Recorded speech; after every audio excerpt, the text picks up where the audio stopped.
Sziasztok! Megnézzük, hogy mi újság az Excel, mit lehet róla tudni, hogy van ő, mit csinál, mit nem csinál, szóval mit gondol, meg ilyesmit. Kezdjünk is hozzá. A kérdés az, hogy mi újság ezzel az Excel, mi van most ezzel az Excel, mit lehet róla tudni. Mi van most az Excel? Hogy van ő?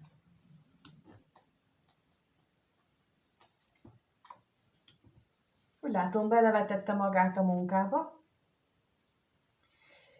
nagyon a pénzre fókuszál, és nagyon is figyelmen kívül hagyja mindazt, ami egyébként az életében ezen kívül van. Azt is figyelmen kívül hagyja, hogy te vagy az ő saját fájdalmát, mindent ő figyelmen kívül hagy, csak a munka és a pénz az, amire most ő fókuszál. Megnézzük ezt az utazást, hogy mit tudhatunk meg erről.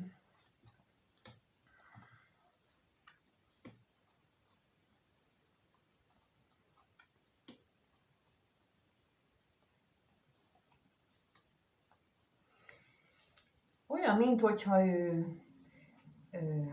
arra a megállapításra jutott volna magában, hogy a jelenlegi anyagi körülményei nem teszik lehetővé azt, hogy ő találkozzon veled, mással, bárkivel, és ez őt lelkileg is megviseli, és talán ezért is helyezi ennyire a figyelmét a munkára, a pénzre, mert őt megviseli az, hogy ő nem tud a megszokottak szerint mondjuk viselkedni, fizetni, nem tudja úgy azt a színvonalat hozni, amit ő elvárna magától, vagy amit szeretne neked, vagy másnak megadni. Megnézzük itt az ellenséget.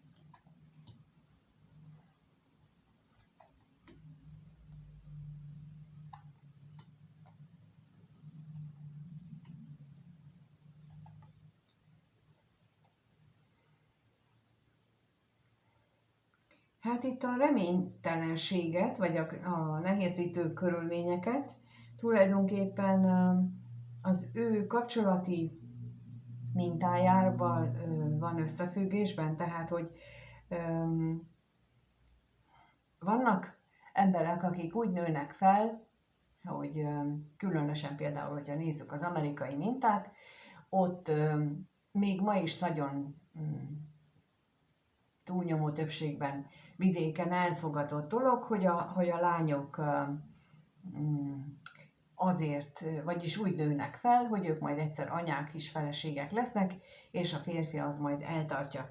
És ez Magyarországon is van bizonyos társadalmi rétegekben, hogy ilyen szemlélettel nőnek fel nők és férfiak, és ez a fajta a családi minta, ez a családi minta, ezt nevezzük annak, ez a fajta családi minta, ez bizony az őnek, ennek az exnek nagyon is, ez ilyen nagyon hátráltatja őt.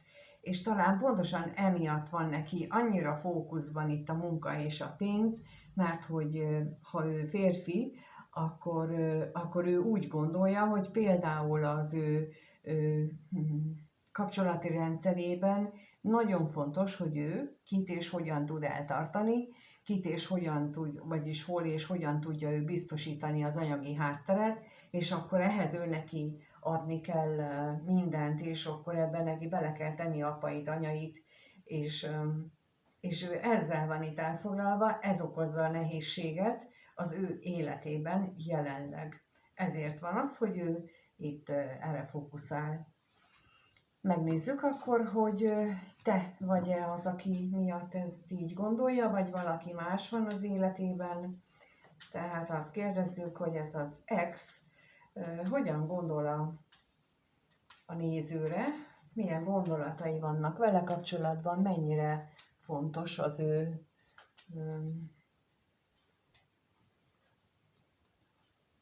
világában ez a néző. Tehát ennek az ex hogyan gondol a nézőre?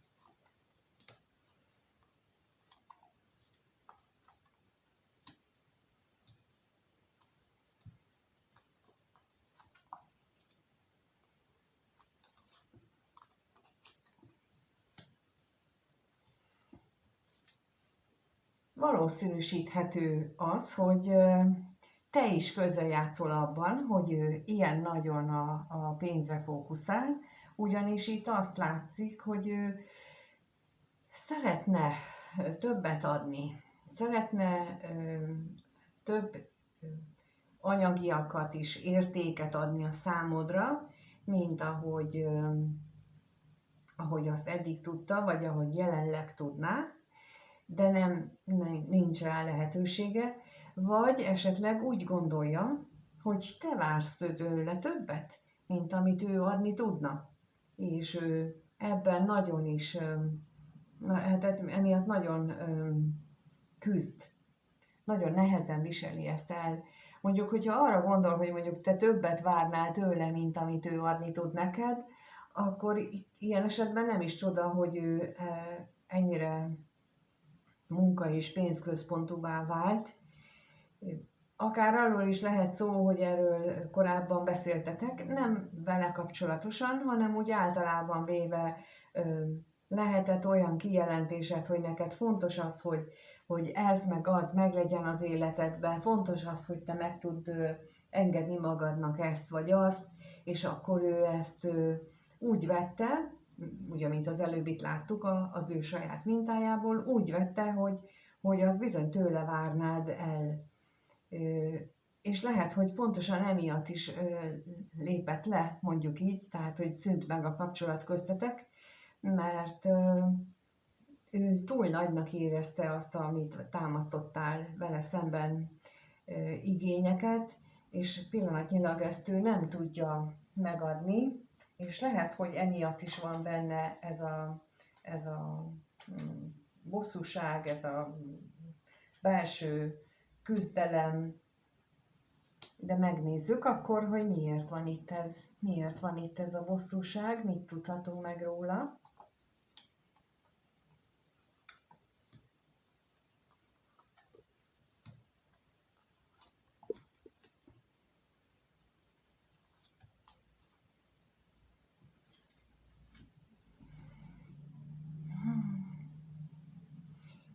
Elképzelhető, hogy azt mondta, hogy ő ezt magában úgy fordította le ezt, amikor ti erről beszéltetek, vagy amikor ő ezt eldöntötte magában bizonyos dolgokat, hogy akkor ezt ő neki nem fontos ennyire, ezt ő nem akarja ennyire, inkább hagyja veszni a dolgokat, ugyanakkor pedig látható, hogy ő borzasztóan fél attól, hogy hogy ezek az érzések, amik esetleg köztetek voltak, vagy általában véve az ő érzései sosem találnak már olyan emberre, aki viszonozza őket, hiszen neki nincsenek hozzá az anyagiak. És megint csak azt tudom mondani, hogy azt érzékelem, hogy olyan, mint hogyha ő ezt így az ő a hitrendszeréhez, az ő mintájához, hozott mintájához, ez nagyon-nagyon fontos kellék lenne, és emiatt ő neki kell ezt végig küzdenie magában, hogy nem annyira, nem az, hogy nem annyira fontos a pénz, de fontos, csak nem úgy, ahogy esetleg ő gondolja, és ezt jó lenne megbeszélni. Na ez az, amit meg lehet ebből tanulni, hogy jó lenne megbeszélni, hogy én ezt gondolom, te meg azt gondolod, de ő egyelőre nem ezt csinálja, hanem csak úgy magát emészti. Megnézzük még, hogy mit jelent itt ez a hűség.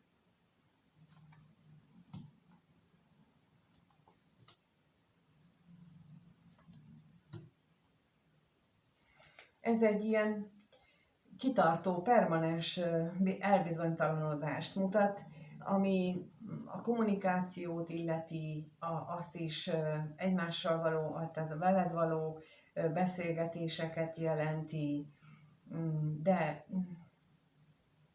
mégis bizonytalan abban, hogy akar-e veled beszélni, miről beszéljen veled, mit mondhat el neked, és akkor itt nagyon fontos lenne az, hogyha te szeretné, de inkább így mondom, és ő valamilyen módon kezdeményezi, fontos, ő kezdeményezi újra a beszélgetést veled, akkor neked, ha te szeretnél valamiről beszélni vele, akkor kezd el magadtól elmondani. Nem kioktatást, magadról beszélni. Magadról nyíljál meg, hogyha azt szeretnéd, hogy ő is megnyíljon, mesélj magadról te. Ne azt várd, hogy ő mondja el először, hanem először valakinek elkezd kezdeni. És általában a probléma ott van, hogy mindig a másiktól várjuk, hogy elkezdi, illetve majd ő mit mond, de nyugodtan te is mondd. És hogyha ő nem reagál rá, akkor se sértődünk meg, mert lehet, hogy őt meglepi, lehet, hogy ő nem is tud ezzel mit kezdeni elsőre, hogy miért mondta. Tehát neki például ezt, ha ő soha nem tapasztalt ilyet mástól, akkor ez olyan elsőre olyan idegen lehet, hogy az ő teljesen összezavarja, és kell neki idő. De ha előbbre akartok ilyenben jutni, amit itt ő megél, és amiért ő ilyen túlzottan azt gondolja, hogy te neked több anyagiakra van szükség, mint amit ő tud adni, akkor mindenképpen érdemes olyanról beszélni, nem elbagatelizálva, nem lekicsinylően, hanem ilyen példákkal elmondani, hogy te hogy gondolod ezeket a dolgokat, és akkor ezt így lehet, hát így lehet neki segíteni, mondjuk így. Tehát most ez, amit én most elmondtam, ez egy ötlet arra, hogy esetleg hogy lehet neki segíteni, hogy ebből a hozott mintájából tovább tudjon lépni. De nagyon fontos, hogy ő kezdje először, ő jelentkezzen, és te, ha már beszélgettek, akkor te magadról beszéljél, és ne őt kritizáld. És akkor megnézzük, hogy vannak-e érzései ennek az ex-nek még a nézővel kapcsolatosan, tehát mit érez ez az ex a nézővel kapcsolatosan, mit érez iránta, mit érez ez az ex a néző iránt.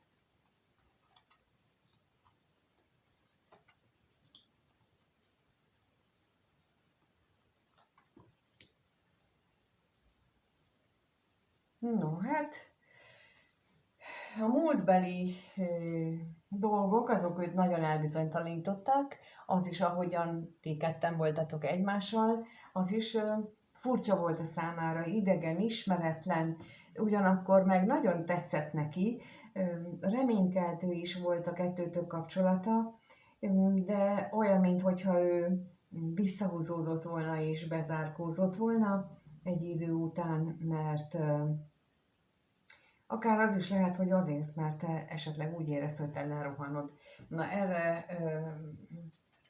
utaltam az előbb, hogy itt amikor magadról beszélsz, akkor ilyen nagyon óvatosan, nem túl sok minden, de mégis valami mélyet mondani, hogy ő érezze, hogy lehet, veled lehet ilyenről is beszélni. Megnézzük akkor, hogy mit jelent itt ez az özvegy férfi, miért fordul ő magába, miért fordult ő magába a múltban is.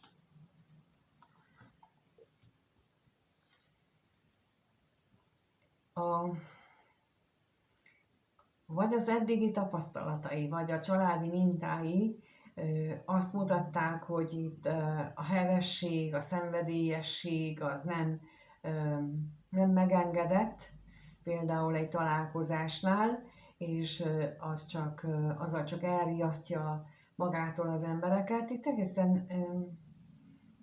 egészen arról azt érzékelem, hogy ez egy olyan személy lehet, akinek olyan mintái vannak, akit nagyon is beszabályoztak gyerekként, vagy hát eddig életében, és ez sem szabad, az sem lehet, ehhez is pénz kell, azt is úgy kell csinálni. Szóval valahogy ilyen módon élhette az életét, és mindaz, amit te mutattál neki korábban, az rá felszabadítóan hatott, ugyanakkor pedig hát el is szomorította, hogy létezik ilyen, de ő neki nem ez jutott. még az bírót megnézzük, vagy arról mit tudhatunk meg itt, miért ez a bizonytalanság.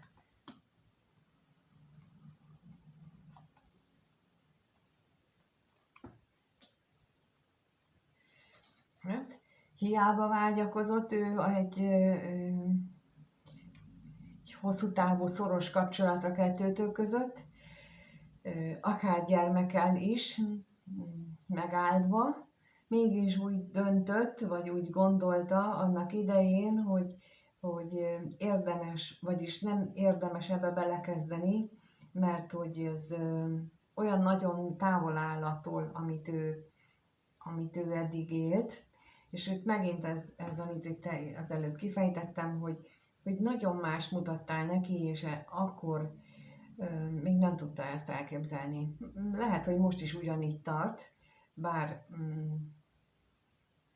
én nem azt érzékelem, hanem azt, hogy elkezdett már valamit az ő maga gondolatával elkezdett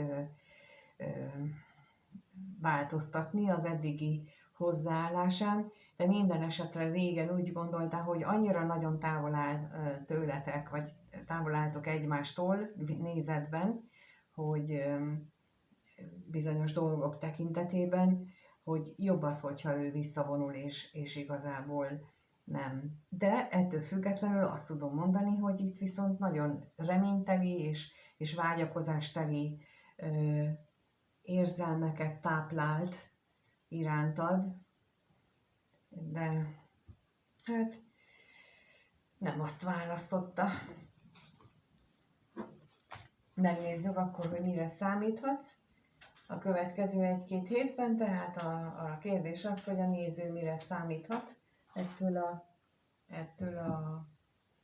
az ex-től. Közben leesett az üzenetlapja, tehát hogy berepül az ablakon majd az üzenet, arra számíthatsz. Tehát mikor ezt kérdeztem, hogy mire számítat, akkor kirepült a kezemből az üzenet. Ugye én nem szoktam ilyen repülőkártyákkal játszani. Szóval mire számíthat a néző a következő 1-2 hétben ettől az ex-től?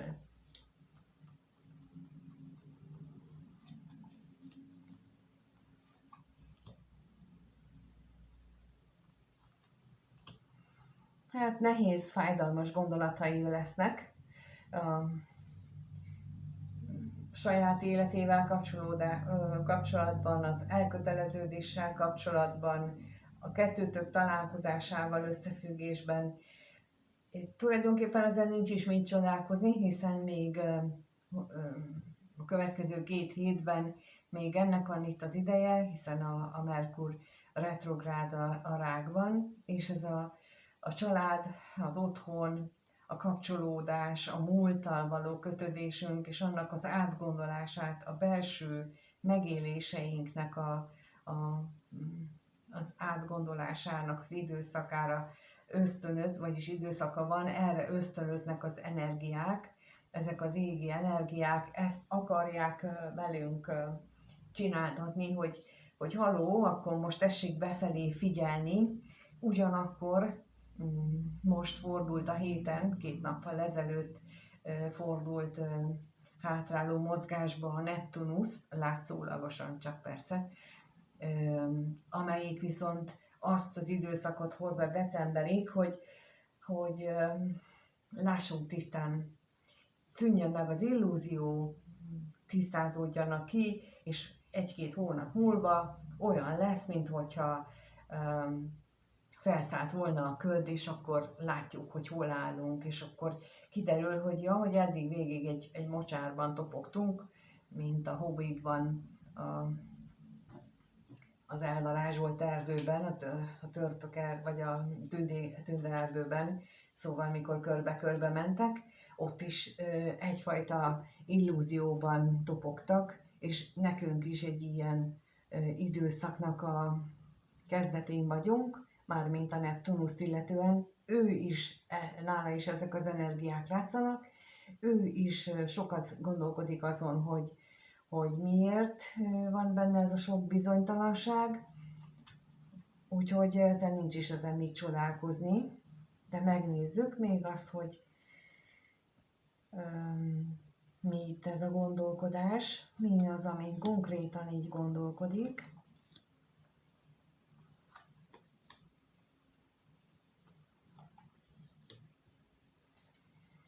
Konkrétan azon is gondolkodhat, hogy tényleg minden kapcsolati hamisságon, hazugságon alapul, vagy vannak őszinte kapcsolatok. Tényleg csak olyan nagy probléma az, hogyha az ember többet akar egy kapcsolattól, nem csak szenvedélyt, nem csak testi örömöket, és valahogy tehát ilyen nagyon mély gondolatok fognak benne felszínre törni. Mint mondtam, most a családdal kapcsolatos időszak van, tehát hogy nem véletlen, hogy itt megjelenik a házasságnak a lapja, tehát hogy így az ő párkapcsolatokkal összefüggő tapasztalataival lesznek neki kétségei, és megnézzük akkor ezeket a kétségeket. A bíróra kérek még.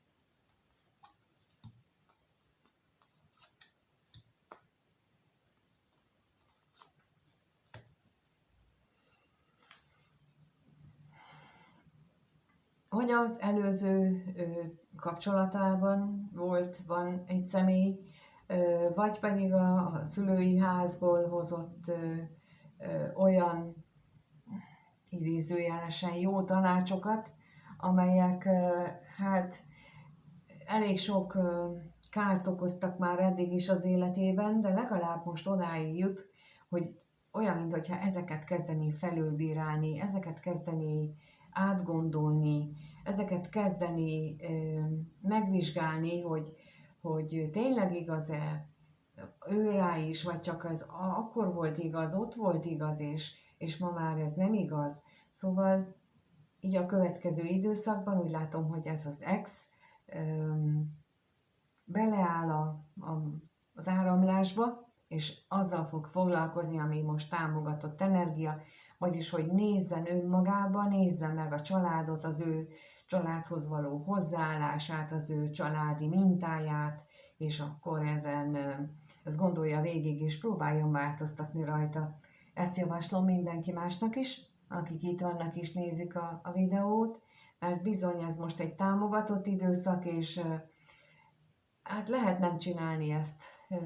Lehet azt mondani, hogy hát engem ez nem érdekel, de én azt tapasztaltam, hogy bizony egy idő után nagyon is visszaüt ez az egész, és sokkal-sokkal fájdalmasabban tolják a képébe az embernek, hogy na akkor most csináld, ha eddig nem csináltad, és én ettől szeretnék mindenkit megóvni, ezért mondom el, amit tudok, így itt a kártyában, és amit látok, érzékelek az ő részéről, a világ minden, tehát a világból is, nem csak az övéből, ő energiáiból, és remélem, hogy valahogyan tud segíteni nektek, hogy nektek ne kelljen a képletekbe tolni azt, amit nekem annak idején, tehát még előbb megértitek, hogy miért történnek veletek dolgok. Én megértem, hogy köszönöm, és köszönöm, hogy itt vagytok, és nézitek ezeket a videókat, ezt is. Köszönöm a lájkot, a kommentet, az interakciókat, a feliratkozást, ha még nem vagy feliratkozva. Ha szeretnétek egyénit, akkor az első kommentben megtaláljátok az elérhetőségemet, ott tudtok jelezni, hogy szeretnétek, és akkor megbeszélünk minden részletet. És amíg nem találkozunk, addig minden jót kívánok, sziasztok!